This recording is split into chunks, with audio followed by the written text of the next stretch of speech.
Now we are getting into the heavy lore drop, and the Black Shores are spilling the tea on Lahai-Roi.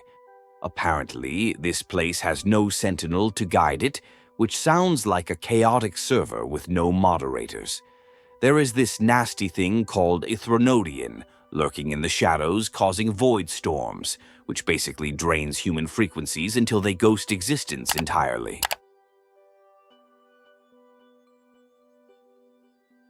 The paperwork situation is absolutely tragic because apparently you need strict clearance to enter this academy. Rover has to enter as a student using an old acceptance letter, which is literally the plot of every undercover high school drama ever. The theme of this trip is officially back to school, so prepare for academic validation seeking and cafeteria trauma. The departure scene is emotional and cinematic, with coordinates calibrated and smooth landings guaranteed, though we all know that is foreshadowing for a disaster. Shorekeeper is acting like a proud parent sending their kid off to college, promising to wait for new stories, while Rover is trying to play it cool despite the anxiety of going back to school keeping them up all night.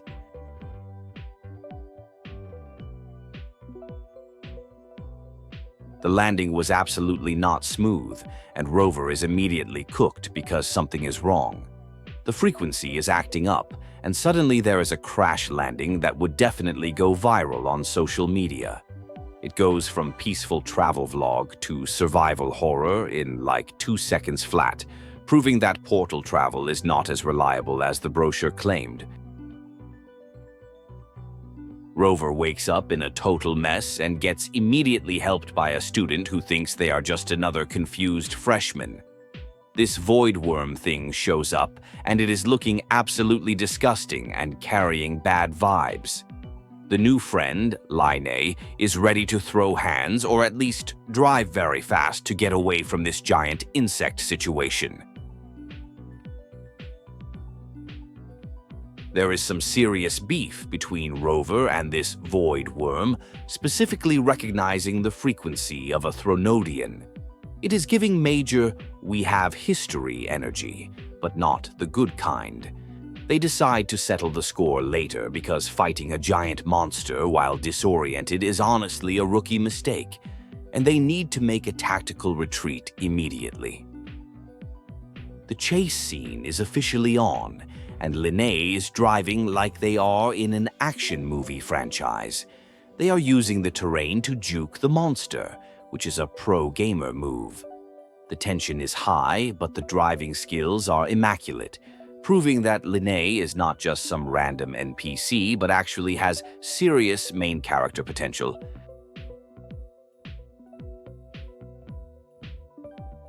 They finally arrive at Startorch Academy, and the visuals are absolutely stunning. Lynae introduces herself properly this time, asking for the freshman's name while still trying to navigate the danger zone. It is a classic meet-cute scenario, but with more explosions and giant worms, which honestly creates a stronger trauma bond than any orientation week icebreaker could ever hope to achieve. They made it inside the campus barrier, and the frequency issues have stabilized, so the vibes are healing. Lynae is trying to be helpful, but also seems a little suspicious about why she was out in a dangerous zone. She claims she was collecting data, but then switches up her story to testing a bike, which sounds like she is capping to cover up something sketchy. Hi there. If you want to enjoy more gaming lore without grinding for 60 hours, hit that subscribe button. I do the grinding so you don't have to.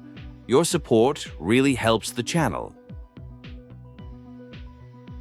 Lynae admits she was skipping class to go joyriding, which is incredibly relatable content.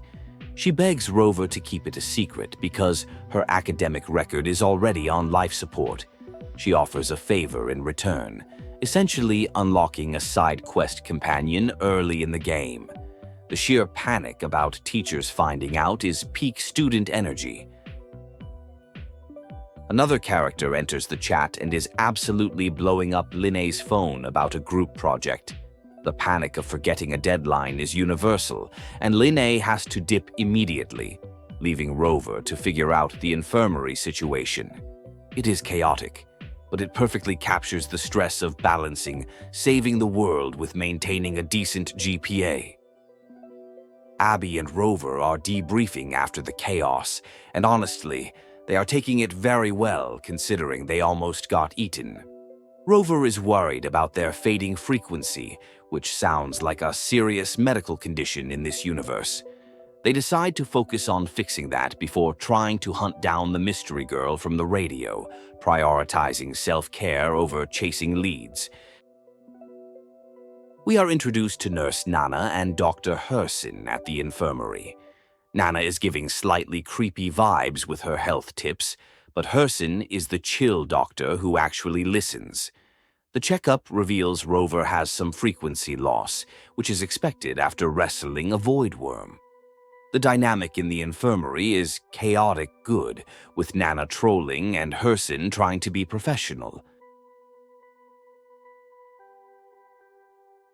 Dr. Herson is reviewing the medical files and notes that Rover is a bloom bearer from the Black Shores, which sounds like a very fancy title. He lectures them a bit about charging into void storms without protection, which is valid advice. He emphasizes that life comes first, but admits the Academy spirit makes everyone act a little reckless and heroic sometimes. Lynae comes back after her group project disaster to check on Rover, which is actually really sweet. They discuss the cassette device, which is basically a magical student ID that stores your frequency and keeps you from disappearing. Rover needs to get enrolled officially to get one, so it is time to navigate the bureaucracy of school administration. They head to the faculty office and meet a professor who immediately calls out Lynae for skipping class again. The academic pressure is real. Rover gets registered as a new student, and the professor notes that being a Black Shores recommendation explains how they survived the storm. It is time for the dreaded ID photo session, which is always a humbling experience.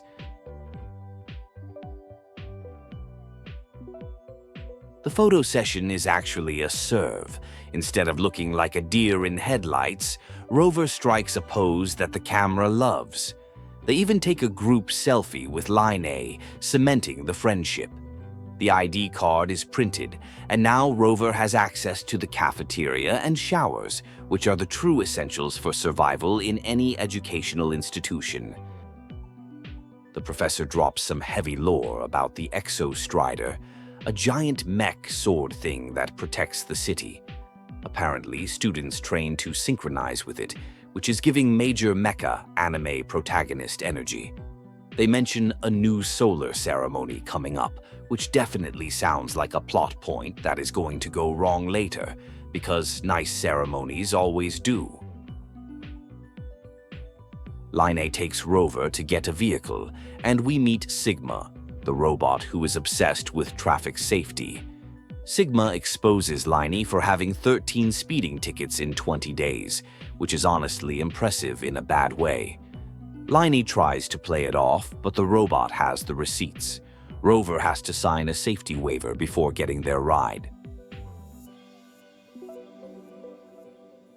They are finally hitting the road, and Lynae is in her element. She takes Rover to the Starward Riseway, which is a massive lift to the surface. Lynae starts yapping about the ecosystem and mech components turning into creatures, sounding like she memorized the textbook just to impress Rover. It is a nice bonding moment over eco-terrorism and biology. Lynae gets deep about why she loves racing. She talks about freedom and how the Academy gave her a second chance at life. It is a surprisingly wholesome moment where she admits that even though the sky is artificial, the freedom feels real. She wants everyone to have the choice to live how they want, which is a green flag for her character development. While driving through a tunnel, things get sketchy again. The environment starts glitching, and Lynae notices it is not normal. They dodge some obstacles with impressive reflexes. It is foreshadowing that the safety of the Academy is not as secure as everyone thinks. The train to the surface is delayed, which is just typical public transport behavior, even in a sci-fi world. They arrive near the Spacetrek Collective, which is a floating structure that looks incredible. Lynae has to dip to avoid missing another class, showing she is actually trying to be a responsible student now. She leaves Rover to go burn their cassette, promising a tour later. It is a nice moment of passing the torch before the plot thickens. Rover meets Professor Morney, who is looking very tired and overworked. She is dealing with data errors and void storm readings. She explains that cassettes store memories and are crucial for keeping people human in this void-filled world. It is a heavy concept, basically saying your soul is on a floppy disk.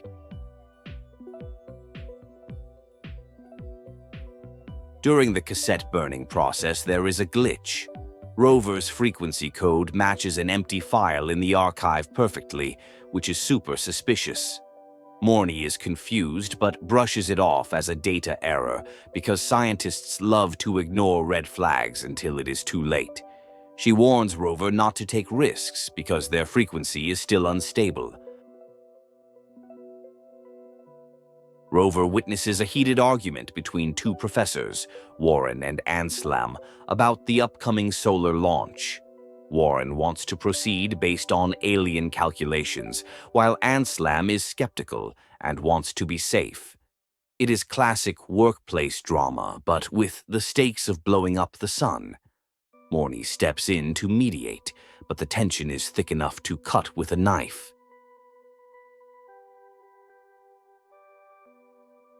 Morney invites Rover to attend the new solar ceremony, which is a huge honor. She wants them to witness humanity taking control of its future. It is a very hopeful moment, but considering the earlier argument and the glitchy void storms, we all know this ceremony is going to be interrupted by something catastrophic. Right on cue, the alarms go off. A detector called VESA has gone rogue and is attacking the Institute. The facility goes into lockdown, trapping everyone inside. Rover, being the protagonist, decides to break out and help instead of staying in the safe zone. It is time to be a hero and ignore all safety protocols. We cut to Lynae, who is outside fighting corrupted mechs. She receives a message from a dead man's ID, which means her cover is blown. The Fractsidus, the bad guys, know who she is. She switches from student mode to full mercenary mode, showing off her combat skills. It is a reveal that she is not just a biker girl, but a trained killer. A mysterious villain confronts Lynae, mocking her for playing student. He threatens to expose her past if she doesn't cooperate. Lynae stands her ground, refusing to let them ruin her new life. The villain leaves her with a parting gift of doubt and isolation, which is extremely toxic behavior. The psychological warfare is real. The aftermath of the battle. The faculty is interrogating Lynae because she was at the scene of the crime. Professor Warren is being incredibly aggressive, accusing her of sabotaging the detector. Rover steps in to defend her, providing an alibi and vouching for her character. It is a ride-or-die moment for their friendship. Warren is still suspicious and brings up Lynae's background from the new Federation. He implies she has a secret agenda. Lynae shuts him down, but the seeds of doubt are sown. The investigation continues and Lynae is grounded on campus, which is a major buzzkill for someone who loves freedom and racing. Lynae finally spills the tea to Rover. She admits she was a mercenary from the La Zone, a place full of violinaïs. She faked her identity to get into the academy for a fresh start. It is a heavy trauma dump, but it explains why she fights so hard for this peaceful life. She asks Rover to help her investigate the Fractsidus infiltration. They find a device hidden in the database that caused the malfunction. It is a sabotage tool that can be controlled remotely. Lynae and Rover hack the system to neutralize it. Lynae shows off her hacking skills, proving she is a woman of many talents. They realize the bad guys are planning something much bigger involving void worms.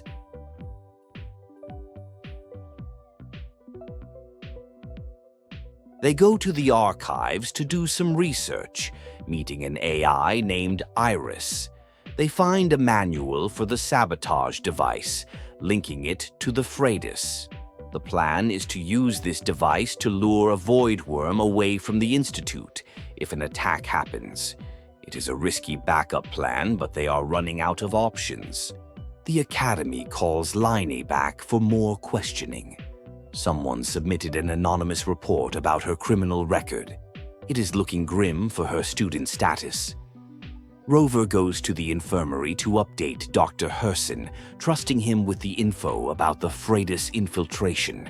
It is a race against time to expose the traitors before Lynae gets expelled. Lynae is packing her bags, ready to run away. She thinks her life at the Academy is over, and she has to return to the shadows. It is a heartbreaking moment where she feels she doesn't belong in the light. But before she can leave, the alarms go off again. The Void Storm is attacking the Academy directly this time.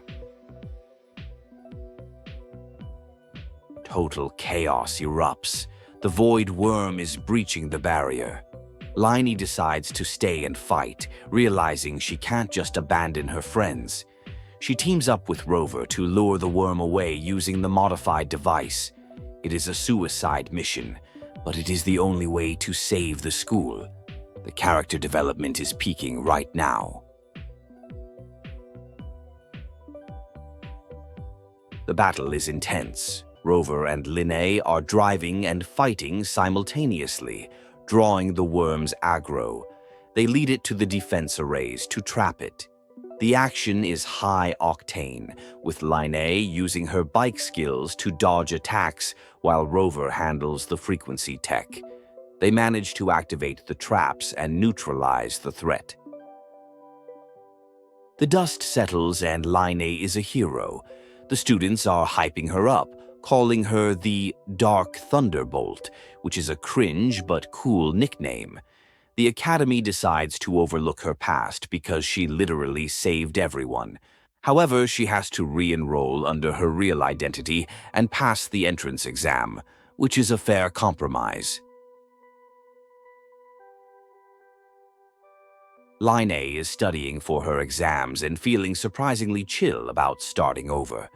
She realizes she doesn't have to hide anymore. She can finally be herself without the weight of her mercenary past. It is a wholesome conclusion to her arc, proving that you can actually escape your past if you confront it head-on. Time skip to Act 2.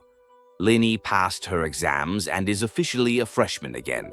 She is trying to sneak around to avoid getting in trouble on her first day. Rover meets up with Professor Morney, who brings some absolutely disgusting nutrient paste food. It is efficient but tastes like despair, perfectly summarizing the scientific mindset. They debrief about the VESA incident.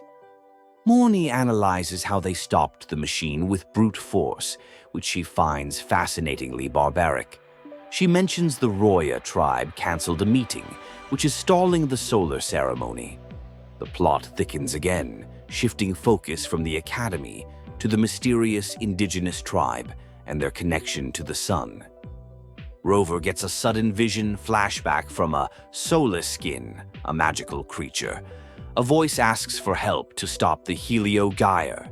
It is super cryptic but clearly important. They track the signal to a student named Maya, who is having a crisis with some malfunctioning robots. It seems everything is breaking down lately. They investigate Maya's mother, Astrid, at a camp. Astrid is acting incredibly suspicious and hiding things. Rover and Morney play bad cop, good cop, or mentor, student, to get the truth. They discover Astrid buried a device that caused the local void storm.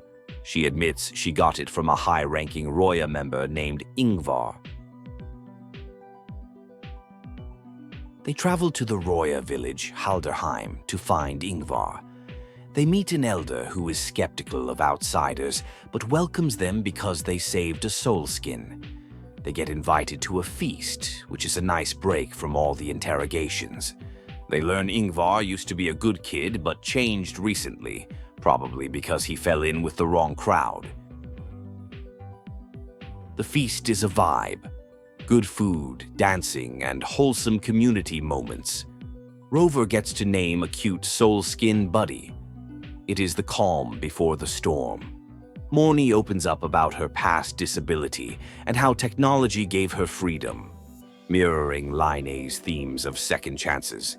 They bond over stargazing and hopes for the future. The party is crashed by another void storm.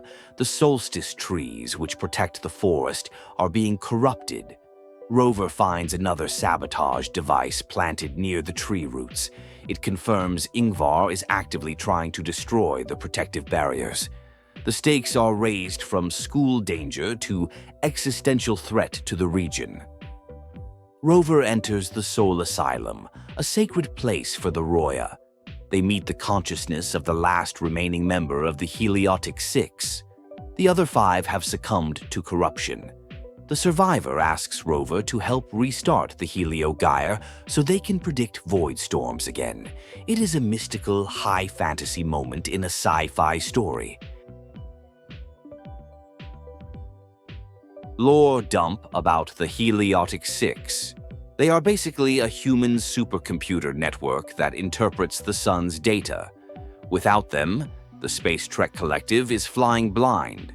Rover fixes the system, but the burden falls on the single survivor to do the work of 6 people. It is tragic but necessary to save the world. We cut to Ingvar getting yelled at by his Fractsidus handler. He is a total failure of a minion.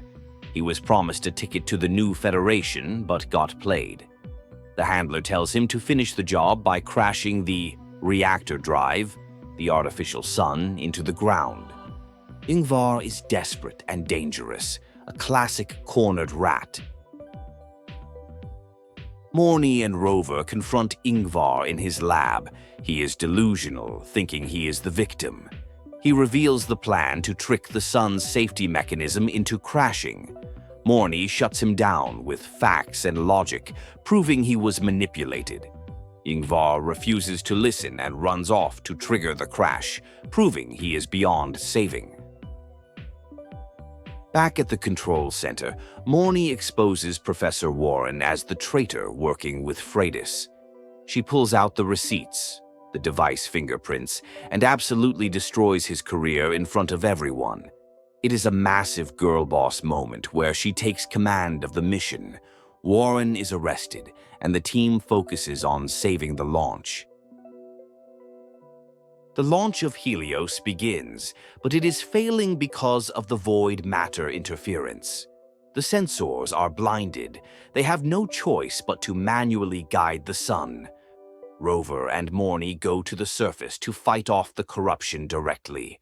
It is the final boss battle, aiming to clear the path for the new sun to rise. The situation is critical.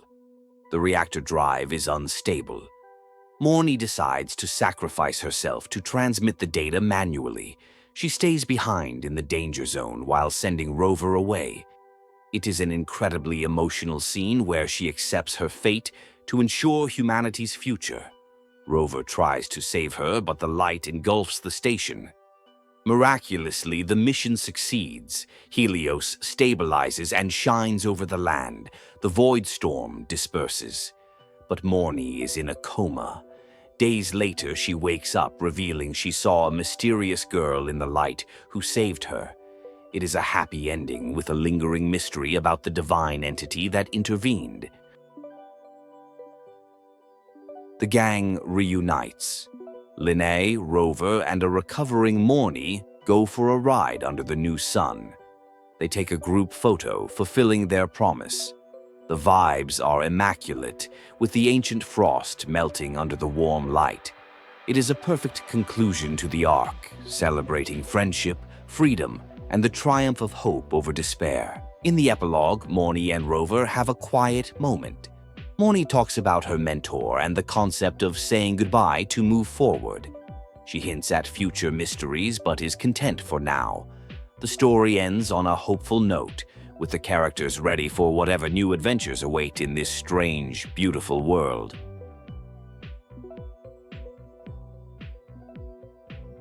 Gaming lore is long and confusing, but I break it down every week.